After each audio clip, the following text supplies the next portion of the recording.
खप ही जाना है। बिस्मिल्लाहिर्रहमानिर्रहीम। अस्सलाम वालेकुम। आप देख रहे हैं औकात टीवी और मैं हूं अब्दुल जब्बार अंसारी। आज हम सेनेट के हवाले से सीनियर सहाफ़ी जनाब सिद्दीक साजिद साहब से गुफ्तगू करेंगे और बताएंगे आपको कि ये 12 मार्च को जो इंतखाबात हो रहे हैं चेयरमैन और डिप्टी चेयरमैन सेनेट के, उस हवाले से हम बात करेंगे। अस्सलाम वालेकुम सर। वालेकुम अस्सलाम। कैसे हैं सर? बहुत शुक्रिया। सर, ये जो चेयरमैन और डिप्टी चेयरमैन के इंतखाबात हो रहे हैं, तो चेयरमैन के लिए सादिक संजरानी और उसके मुकाबले में सैयद यूसुफ रज़ा गिलानी हैं, तो ये इस मुकाबले को आप कैसा देख रहे हैं? देखिए, ये मुकाबला इस वक्त जो है ना वो रियासत और अपोजिशन का मुकाबला है। अच्छा। क्योंकि वज़ीर दाखिला शेख रशीद अहमद ये कह चुके हैं, और शेख रशीद भी रियासत के करीबी ताल्लुक़ वाले समझे जाते हैं। उनका कहना जो है ना बहुत सी मानी रखता है। तो रियासत ब मुकाबला अपोजिशन, तो फिर ज़ाहिर है रियासत ही जीतेगी। रियासत ही जीतेगी। और सादिक संजरानी के साथ साथ रियासत के साथ साथ सादिक संजरानी के साथ हुकूमत भी है। आपको मालूम होगा कि जिस दिन ये इलेक्शन हुआ, इस्लामाबाद सेनेट के इलेक्शन हुआ, जो इंतखाबात हुए 3 मार्च को, उसके बाद आपने ये देखा कि जो डेवलपमेंट्स हुई, तो सबसे पहले हुकूमत ने ही अपना उम्मीदवार सेनेट का नामजद किया सादिक संजरानी की सूरत में। तो वो उसका ये मतलब था कि वो उसको कंटिन्यू कराना चाह रहे हैं। और बाप बलोचिस्तान अवामी पार्टी से उनका जो है वो ताल्लुक़ है। तो किस वजह से उन्होंने बनाया वो आप भी जानते हैं, बेहतर जानते हैं कि उस पार्टी की बुनियाद क्या थी। और ये सारी जो चीज़ें हैं वो इस वक्त जो है वो डेवलप होती गई और सादिक संजरानी ने उनकी मंशा के मुताबिक हाउस को चलाया भी। तो इस वक्त हालांकि जो अगर अब के इस वक्त जो हम बात कर रहे हैं, उस वक्त तो जो मेरा ख्याल है 1 या 2 वोटों का फ़र्क रह गया है। अच्छा। बाकी तो संजरानी ने अब हुकूमत वाले जो वफद मिला है अब्दुल गफूर को, JUI के जो रहनुमा हैं अब्दुल गफूर हैदरी, उन्होंने डिप्टी चेयरमैन के लिए भी उनको ऑफर कर दिया है। तो इसको किस नज़र से देखते हैं? वो तो अज़राए तफन्नन बात थी। वो उसके ऊपर तो परवेज़ खट्टक की वज़ीर आज़म ने अच्छी खासी खचाई भी की है। अच्छा। वो परवेज़ खट्टक ने अपने लहजे में कह दिया जाते जाते कि हम उसको करते हैं, लेकिन वो कोई बाज़ाब्ता पेशकश नहीं थी। वो बंदा वो हुकूमत को मानते नहीं है, तो आपकी चेयरमैन डिप्टी चेयरमैन ही नाअहल कह रहे हैं, नाजायज कह रहे हैं, टाकू कह रहे हैं। तो उसका तो रद्द-ए-अमल फौरी तौर पे आया था। राणा साहब ने कहा था कि जनाब हम जो भी उम्मीदवार होगा वो PDM का होगा, हुकूमत की तरफ से तो कोई लड़ने को इस वक्त तैयार ही नहीं है। तो अभी भी जब ये गुफ्तगू हम कर रहे हैं, जब ऑन एयर होगी, अभी तो डिप्टी चेयरमैन का अभी तक फैसला नहीं हो सका था। आपका ये प्रोग्राम अपलोड होने तक हो जाए तो मैं नहीं कह सकता। तो उसके ऊपर भी इख्तिलाफ है, क्योंकि MQM जो है उन्होंने इस शर्त पे इमरान खान को वोट देने की यकीनदानी कराई है। उन्होंने कहा डिप्टी चेयरमैन आप हमें दें। और मैं आपको एक और बात बताऊं, आपके लिए खबर भी है।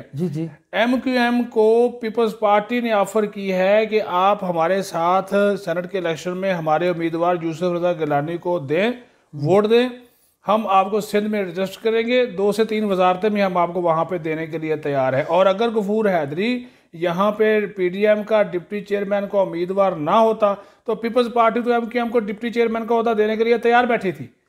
सर, ये MQM का जो ऑफर पीपल्स पार्टी दे रही है, ये तो एक किस्म का वो इत्तेहाद से उसको तोड़ने की बातें हैं कि किसी तरह सियासत में हर चीज़ चलती है।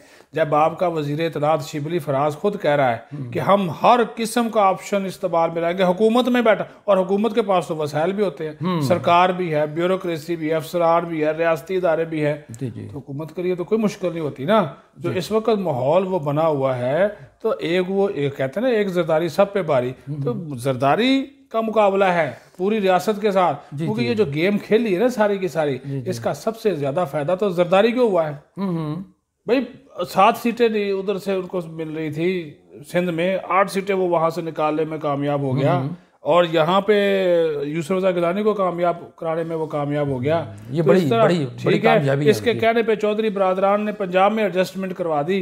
अभी वो पंजाब का रुख करने को बैठा है, वहां पे बुज़दार को फारग करने के चक्कर में बैठा है। अच्छा। तो जरदारी से ज्यादा परेशानी है खान को, और वो इसी वजह से देखे, कल भी आपने देखा ना, फाटा का जो साबिक फाटा, उससे शमीम अफरीदी एक सेनेटर है, वो कल पीपल्स पार्टी में शामिल हो गया।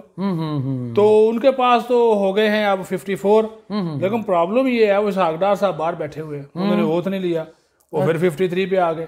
अच्छा अच्छा अच्छा। तो वो ये चीज़ें जो है ना वो अब चल रही हैं। तो यहाँ पे जो डेवलपमेंट्स अब हो रही है, हाँ ये है, चूंकि वो बलोचिस्तान से ताल्लुक है संजरानी का, जी तो बलोचिस्तान के कुछ लोग मैनेज हो जाएंगे। जी। अब मैं सुन रहा हूँ कि जो दिलावर खान है नून लीग वाले, वो दोस्त हैं सादिक संजरानी के, वो भी हो सकता है उनको वोट दे दें। तो फर्क इस वक्त फर्क 1-2 वोटों का ही है, लेकिन बात फिर वही है कि अगर संजरानी को इन्होंने जितवाना ना होता, जिन्होंने खड़ा किया है, तो वो इसको इतना बड़ा रिस्क ना लेते, फिर वो खान पे छोड़ते, और खान का कभी उम्मीदवार सादिक संजरानी चेयरमैन सेनेट का ना होता, ये भी आपको बता दूं।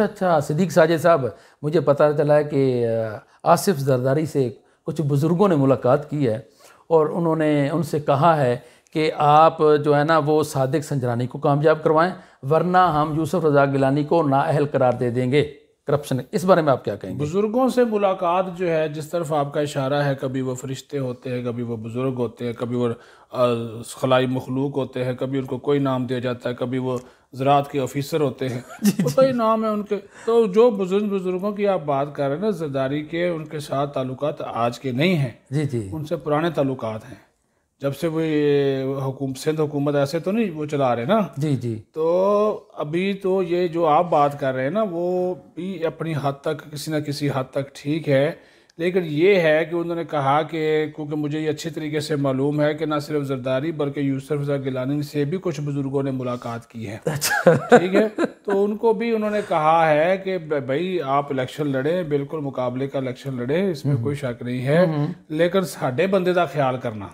अच्छा, और एक चीज और सुने जी। अब ये भी डेवलपमेंट्स है, ये भी हो रहा है कि उन्होंने कहा कि अगर सादिक संजरानी जीता तो पीपल्स पार्टी वजह से जीतेगा। हाँ, ये है आपके सवाल का जवाब। जी, इससे ज्यादा बात नहीं करूंगा। जी, बहुत बात आपने कर दी थी, बड़ी ज़बरदस्त बात।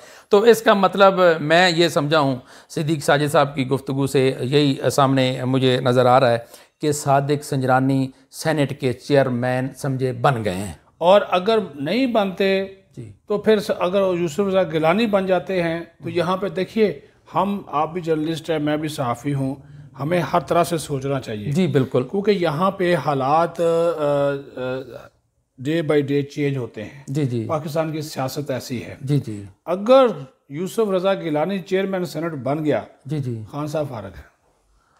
खान साहब फारग हैं, ये मैसेज है ना भाई। सादिक संजरानी उम्मीदवार है रियासत का, हाँ। रियासत और हुकूमत दोनों उसकी सपोर्ट कर रहे हैं। जी। अगर रियासत अपने ही उम्मीदवार को नहीं जिता सकती तो फिर रियासत क्या कहाँ की हुई? फिर रियासत का मतलब है कि रियासत ने अपने उम्मीदवार की सपोर्ट छोड़ के मुखालिफ की सपोर्ट कर दी भैया।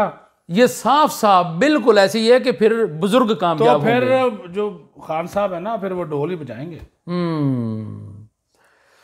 सुनिया हो जान गलियां में मिर्जा, तो खान साहब गलियों में फिरेंगे। अच्छा साजिद साहब, ये बताइए कि ये यूसुफ रज़ा गिलानी ने वाकई पैसे दिए? नहीं, 100% नहीं, जरदारी ने भी नहीं दिए। और बताएं। अच्छा, ये जो कहते हैं जमीर खरीदे गए हैं, तो फिर वोट किसने डाले हैं? हाँ, ये जमीर खरीदे गए हैं, जमीर खरीदे पैसे नहीं। अगर पैसा चला है, सब ने इन्वेस्टिगेट कर लिया, अगर पैसा चला है तो यकीन मानिए वो दुबई में ही चला है। दुबई में लेन देन हुआ, चलो कहीं भी हुआ, यहाँ पे कोई सबूत नहीं है। यहाँ अच्छा 1 टका नहीं लगाया। बात हम यहाँ या वहाँ की नहीं साजिद साहब बात करें। गिलानी ने पैसा एक नहीं लगाया, ये मैं कहता हूँ दावे से। गिलानी ने एक पैसा नहीं लगाया। गिलानी ने नहीं लगाया, तो गिलानी के चाहने वालों ने लगा लिया होगा ना। बात पैसे की हो रही है, जगह नहीं की हो रही यहाँ या वहाँ की, मकसद तो है पैसे। नकद कोई नहीं चला। बात आपको बता देता हूँ, आपका दोस्त ले दे हुई है। ले दे ये हुई है कि आपका एक भाई, आप सेनेट का आप हैं एक MNA जी, आपका एक भाई ऑफिसर है किसी महकमे में जी, आप कहते हैं कि सर जी इसको उठा के फलां जगह पे लगा दे और उसको ये कॉन्ट्रैक्ट दे दें। जी, मेरे दूसरे भाई को ये ठेका दे दे, वो रोड बना रहा है, वो कहता सर मैं हाजिर हूँ, मैं ठीक हूँ, मैं कर देता हूँ, पैसा तो नहीं ना चला, फेवर दे दी। वो ज़मीर खरीदने वाली बात आपकी ठीक है, लेकिन नकद पैसा नहीं चला। इस तरह काम हुए हैं कि आपके अच्छा फंड्स भी उधर से गए हैं, सिंध वाले चक्कर से। अच्छा सिद्दीक साजिद साहब, ये बताइए कि ज़मीर खरीदना और ज़मीर बेचना क्या ये ठीक है? पाकिस्तानी सियासत में बिल्कुल ठीक है। इसके बगैर हमारी सियासत नहीं चल सकती, वरना ये सब बेनकाब हो जाएगी, ये कर ही नहीं सकते सियासत। ये सच, कड़वा सच है। आप भी हैरान हो रहे मेरी बात सोचिए, लेकिन हकीकत है, नहीं चल सकते आप। तो भाई 15 लाख रुपए आपका अखराजात होते हैं ना जी जी बतौर MNA, आप इलेक्शन लड़ें जी तो 15 लाख रुपए से ज्यादा आप खर्च नहीं कर सकते। जी जी किसी ने आज तक 15 लाख खर्च किए हैं? 15-15 करोड़ खर्च होते हैं। बिल्कुल ऐसे ही 15 लाख का तो उसका महीने का पेट्रोल का बिल बन जाता है जी जी जब उसके इंतखाबी मुहिम का। तो जब वो 15 करोड़ लगा के आएगा तो वो कम करेगा, किसी कमेटी का मेंबर बन जाएगा, चेयरमैन बन जाएगा, किसी भी इदारे के सरबराह को बुलाएगा, अपना काम बताएगा, नहीं करेगा तो उसको कमेटी में बुला के बेइज्जत करेगा। तो वो अफसर ने भी अपनी इज्जत बचानी कि नहीं, वो काम करेगा कि नहीं? जी सिद्दीक साजिद साहब, आपका बहुत बहुत शुक्रिया, आप हमारे प्रोग्राम में तशरीफ़ लाए। तो नाजरीन, सिद्दीक साजिद साहब की गुफ्तगू से जो मैंने नतीजा निकाला है वो ये है कि सादिक संजरानी जो हैं वो समझें सेनेट के चेयरमैन पक्के हैं। अब्दुल जब्बार अंसारी को इजाज़त दीजिए। अल्लाह हाफिज़।